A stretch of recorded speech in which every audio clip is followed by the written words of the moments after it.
로마서 1장 24절에서 32절입니다. 저와 번갈아 교독하고 마지막 절 함께 읽겠습니다.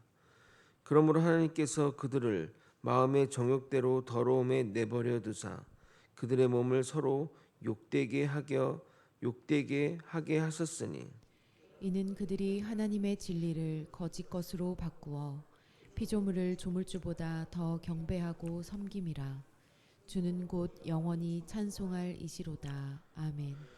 이 때문에 하나님께서 그들을 부끄러운 욕심에 내버려 두셨으니 곧 그들의 여자들도 순리대로 쓸 것을 바꾸어 영리로 쓰며 그와 같이 남자들도 순리대로 여자 쓰기를 버리고 서로 향하여 음욕이 부릴 듯하매 남자가 남자와 더불어 부끄러운 일을 행하여 그들의 그릇됨에 상당한 보응을 그들 자신이 받았느니라. 또한 그들이 마음에 하나님 두기를 싫어하며 하나님께서 그들을 그 상실한 마음대로 내버려 두사 합당하지 못한 일을 하게 하셨으니 곧 모든 불의, 추악, 탐욕, 악의가 가득한 자요 시기, 살인, 분쟁, 사기, 악독이 가득한 자요 수군수군하는 자요 비방하는 자요 하나님께서 미워하시는 자요 능욕하는 자요 교만한 자요 자랑하는 자요 악을 도모하는 자요 부모를 거역하는 자요 우매한 자요 배약하는 자요 무정한 자요 무자비한 자라. 함께 읽겠습니다. 그들이 이 같은 일을 행하는 자는 사형에 해당한다고 하나님께서 정하심을 알고도 자신들만 행할 뿐 아니라 또한 그런 일을 행하는 자들을 옳다 하느니라.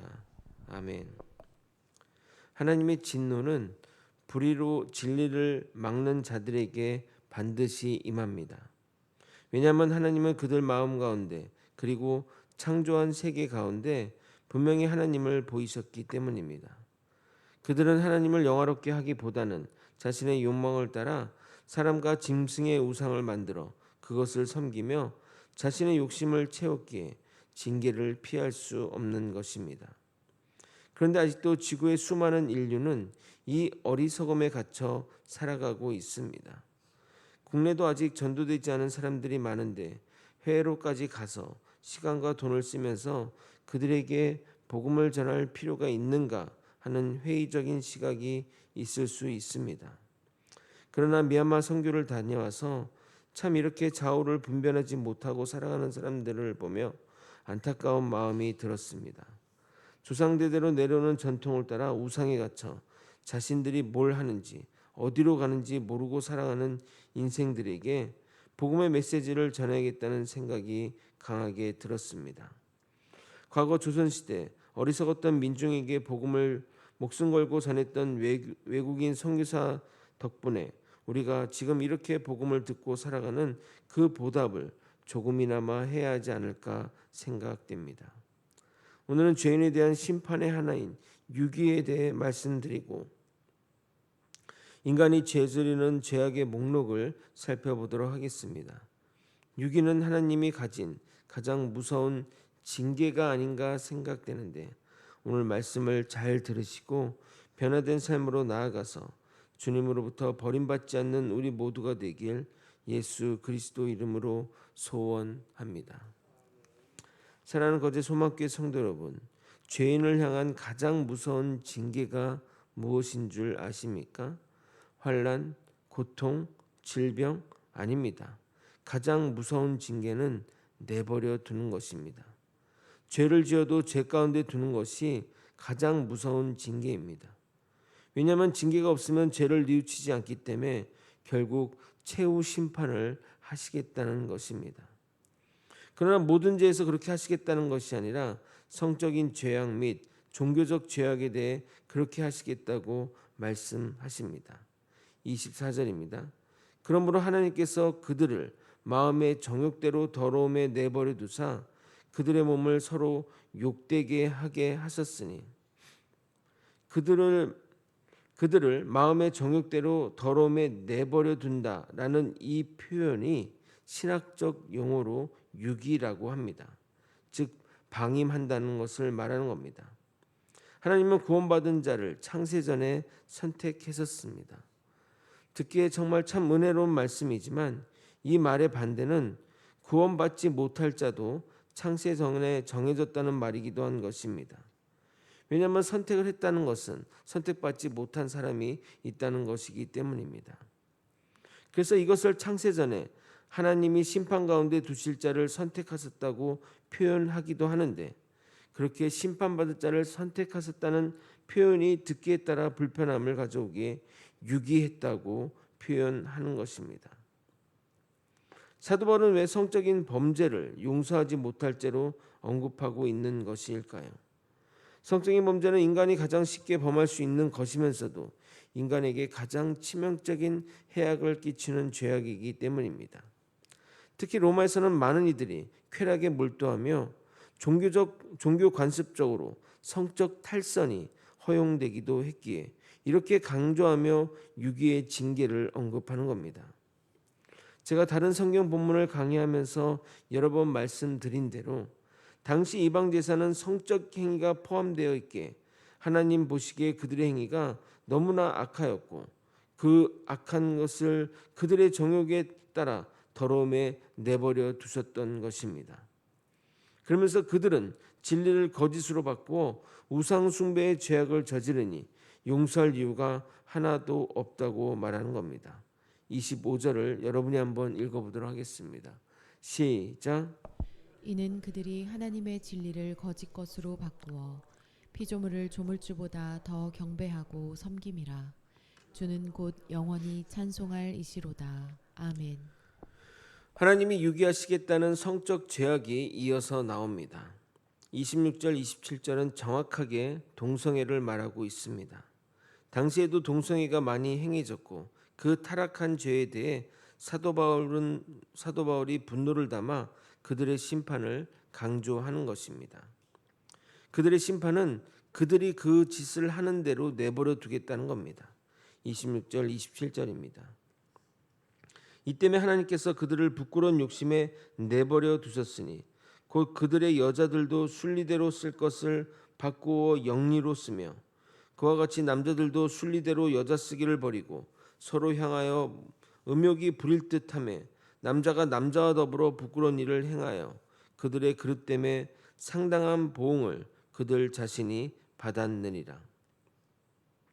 당시 로마의 타락상에 대한 수많은 기록이 남겨져 있는데 정말 지금과 비교해도 비교되지 않을 정도로 타락의 정도는 심했습니다. 기록에 의하면 글라우디오 황제의 아내였던 아그리빠나는 황후이지만 밤마다 자신의 정욕을 채우기 위해 매음굴에 가서 매음부 노릇을 하면서 욕정을 채웠다고 하니 무슨 말이 필요하겠습니까? 당시에는 매춤뿐만 아니라 동성애까지 즐기는 비정상적인 성행위가 만연했다고 합니다. 그러나 하나님은 이 땅에서 그들에게 어떠한 벌도 내리지 않습니다. 그것이 그들의 죄값을 갚는 방식이기 때문입니다. 오늘날도 동성애 문제는 심각한 사회 문제이자 기독교를 위협하는 음란한 문화입니다. 하나님은 이 동성애를 가증한 일로 여기시며 이런 일을 행하는 자를 반드시 죽이라고 명령하십니다. 동성애는 가족을 파괴하고 기독교의 기본 공동체인 이 가족을 파괴함으로써 기독교를 공격하는 그 최고의 무기이기 때문입니다. 동성애는 세상을 하나님 진노 아래로 이끌어가는 전염병과 같은 것으로 한번 확산이 되면 막을 수가 없습니다. 그래서 우리는 동성애를 허용하거나 동성 결혼을 허락하는 법에 절대적으로 반대해야 하는 겁니다. 하나님은 우리를 세상의 소금으로 부르셨습니다. 이 소금의 역할 중에 부패를 방지하는 역할이 있습니다. 그러므로 세상이 타락으로 나아가지 않도록 반드시 소금의 맛을 내야 합니다. 만약 우리가 이 목소리를 내지 않는다면 소금이 맛을 잃어버린 것이기에 밖에 버려져 밟히게 될 뿐입니다.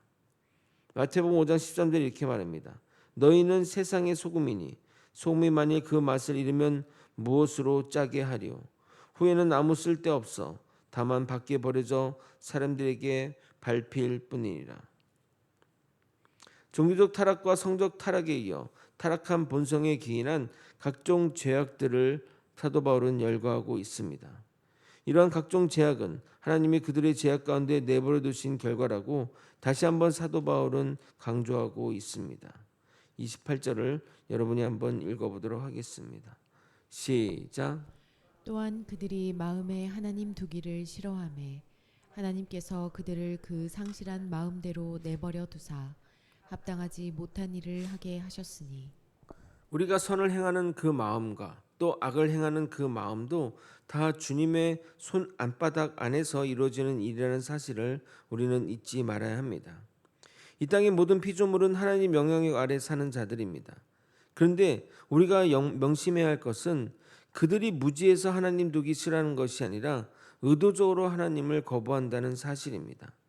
우리가 불신자에게 접근할 때 이 사실을 알고 접근해야 됩니다. 이방 세계 전도는 그들의 무지를 깨트리며 접근해야 하는 면이 있지만 기독교가 전파된 곳에 사람들을 전도할 때는 그들의 거부하는 그 마음을 감안하여 복음을 전파해야 한다는 것입니다. 이제 그런 자들이 저지르는 죄악을 하나씩 살펴보도록 하겠습니다. 먼저 29절입니다. 곧 모든 불의, 추악, 탐욕, 악의가 가득한 자요, 시기, 살인, 분쟁, 사기, 악독이 가득한 자요, 수근수근 하는 자요. 죄악 가운데 가장 먼저 불의를 언급하는 이유는 이 불의가 모든 죄악의 핵심이기 때문입니다. 이 불의는 하나님을 버리고 자기를 삶의 기준으로 두는 사람들의 짓는 죄의 특성이라 하겠습니다.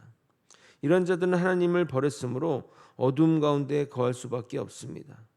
두 번째로 추악은 적극적으로 해를 끼치려는 그 욕구를 말하며 그로 인해 부패하게 만들고 상해를 입히려는 능동적이고 의식적인 의지를 말하는 것입니다.